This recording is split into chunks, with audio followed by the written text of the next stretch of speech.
Luas wakaf 100 semen untuk pembangunan pesantren. Yuk kita dengar dulu.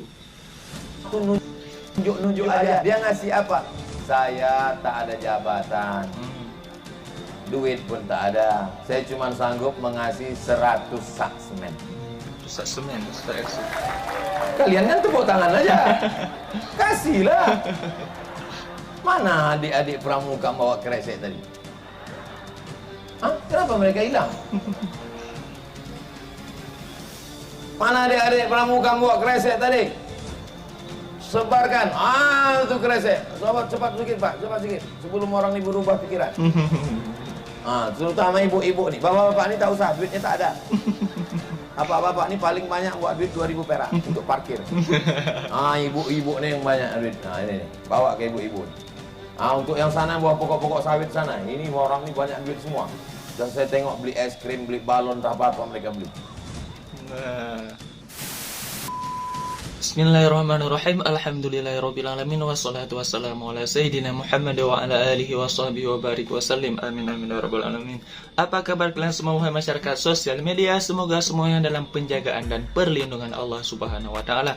Amin ya rabbal alamin. Pesan saya, jangan lupa untuk selalu berselawat kepada baginda Rasulullah sallallahu alaihi wasallam. Dan kepada kalian yang sekarang dalam keadaan sakit, jangan lupa untuk selalu bersabar ya. Dan jangan lupa untuk selalu menjaga kesehatan. Dan jangan lupa untuk selalu minum obat supaya cepat sembuh dan lekas sembuh. Dan yang sehat, jangan lupa untuk selalu bersyukur kepada Allah Subhanahu wa taala atas segala limpahan rahmat dan karunia-Nya yang telah Allah berikan kepada kita semua wahai masyarakat sosial media. Jadi sekarang kita sama-sama akan menonton lagi, yaitu video YouTube short yang berada di YouTube. Langsung saja kita ke videonya. Apa?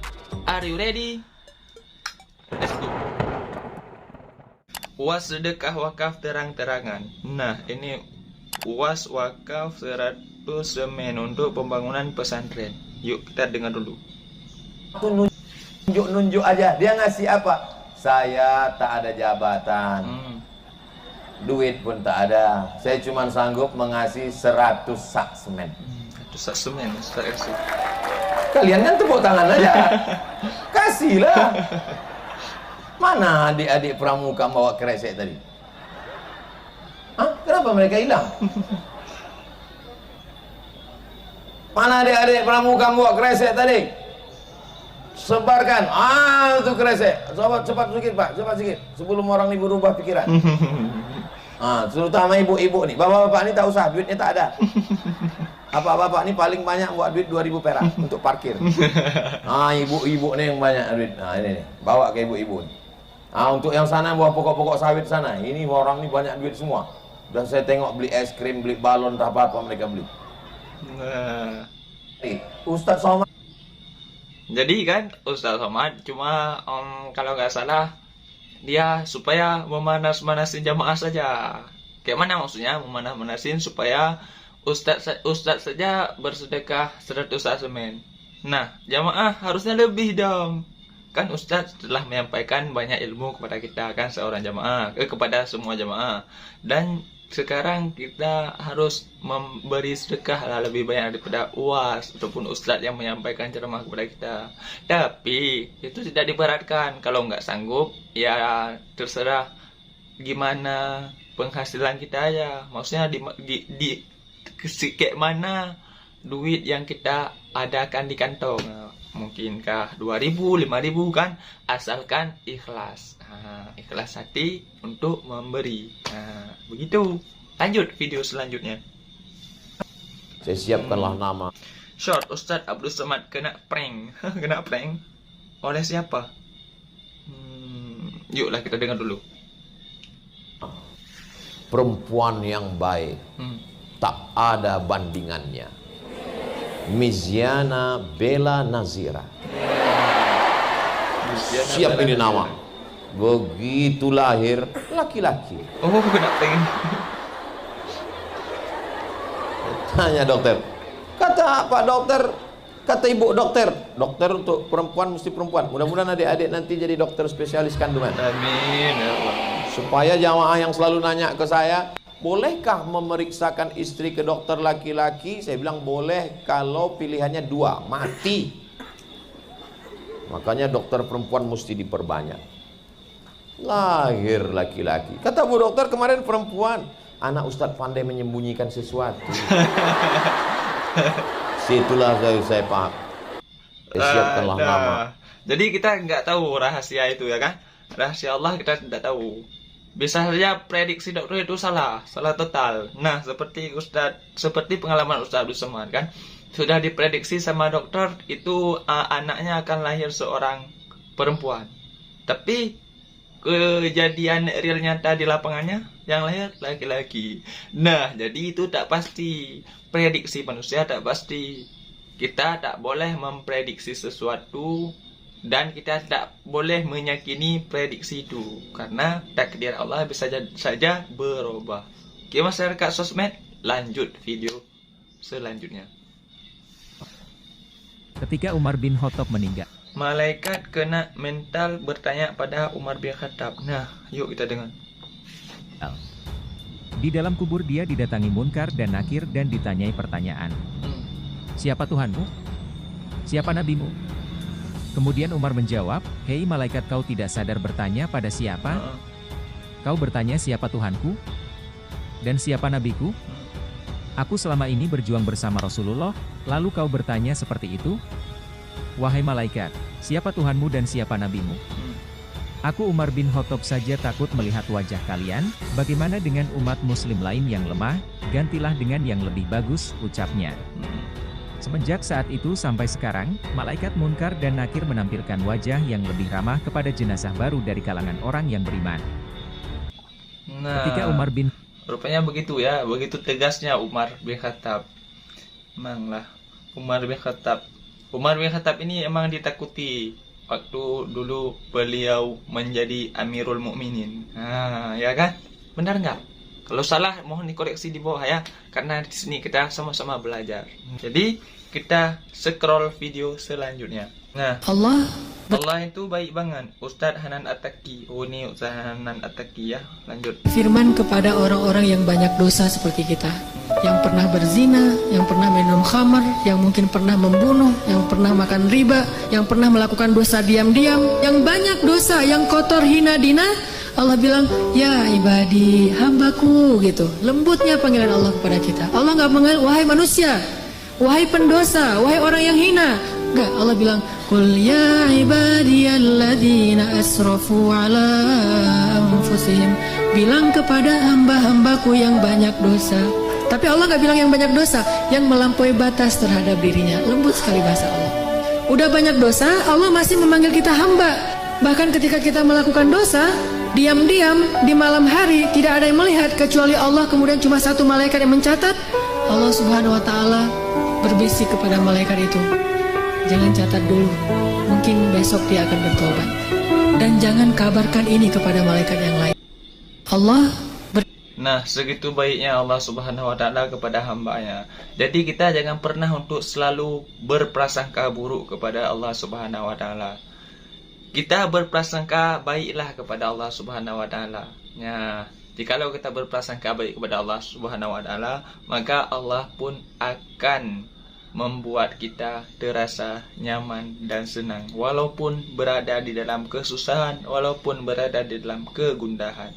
Oke, bersangka baiklah karena Ar-Rahman itu diberikan kepada semua makhluk-makhluk Allah, baik yang Islam maupun yang non-Muslim. Nah, sedangkan Ar-Rahim itu diberikan kepada makhluk-makhluk ataupun hamba-hamba Allah yang dipilih oleh Allah Subhanahu wa taala. Oke, masyarakat sosmed. Jadi kita jangan pernah mengeluh dan jangan pernah berputus asa atas rahmat dan kasih sayang Allah Subhanahu wa taala kepada kita semua. Yang lagi terpuruk dalam masalah besar dan yang lagi terpuruk dalam kemaksiatan, segera segera kita bertobat kepada Allah Subhanahu wa taala karena pintu taubat masih terbuka sebelum nyawa kita di kerongkongan. Oke, lanjut kita scroll video selanjutnya. Amalan sunat baginda Nabi Muhammad yang perlu kita tiru? Nah, yuk kita dengar dulu.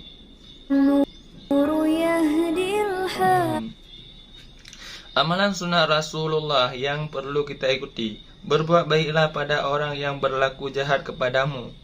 Qanaah, hidup apa adanya. Nah, qanaah, hidup apa adanya. Okey. Jangan tidur terlalu siang, menyebabkan pikun. Bertobatlah minimal 70 kali sehari istighfar. Oh, baca istighfar minimal 70 kali sehari. Okey. Itu untuk bertobat kita. Jangan makan separuh mulut. Jangan mengusir pengemis. Oh, jangan sedih dengan makananmu. Jangan hentakan kaki saat berjalan. Oh, jangan dihentak ya. Jangan sering melihat ke belakang ketika berjalan. Oh, berjalan lebih baik lurus saja. Jangan tengok-tengok ke belakang. Okey. Lanjut. Jangan membuat temanmu marah. Oh, jangan. Jangan membiarkan keburukan temanmu. Berarti itu kalau teman kita berbuat buruk, jadi kita harusnya memberi nasihat kepada dia. Tapi memberi nasihat itu jangan membuat dia malu ataupun mempermalukan dia. Bagaimana caranya? Kita secara tatap mata berdua lah. Tatap mata berempat. 4 mata, mesti 2 dia, 2 kita. Nah, jangan di halayak ramai kita memberi nasihat kepada dia. Okey, lanjut. Yang mana tadi? Jangan bicara dalam toilet. Jangan bicara dalam WC ya. Lagi berak jangan berbicara. Okey. Lanjut. Jangan patahkan benda keras dengan gigimu. Nanti patah gigi kita. Jangan meniup makanan ketika panas. Oh ya. Itu makanan jangan ditiup karena di nafas kita ini banyak bakteri. Kalau nggak percaya coba tengok di video. Mungkin ada penelitian oleh dokter spesialis, mungkin itu benar. Mungkin ya, ditengok dulu dan dicek dulu. Oke, lanjut. Tapi boleh mengupasnya. Jangan menggunakan satu jari untuk menunjuk. Oh, kayak gini. Ini nggak baik ya. Jangan menunjuk orang dengan satu jari. Lebih baik gini. Adapun beliau, gitu ya. Oke. Seseorang, tapi arahkan semua tangan agar tidak terkesan sedang menyalahkan. Begini berarti semuanya. Okey, benar itu tadi.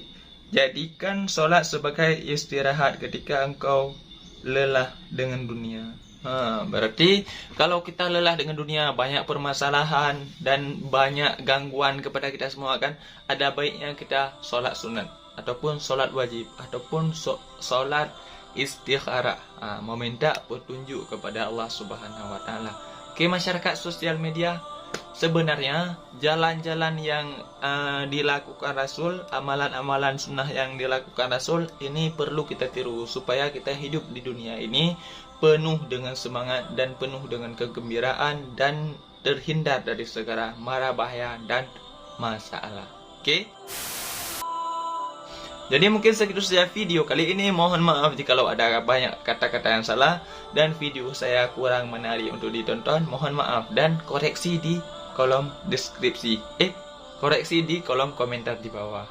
Nah, oke, kita sama-sama belajar di sana dan kita sama-sama berinteraksi satu sama lain di sana. Oke, masyarakat sosmed. Jadi saya undur diri dari hadapan kalian semua, wahai masyarakat sosmed. Wassalam. Bye bye.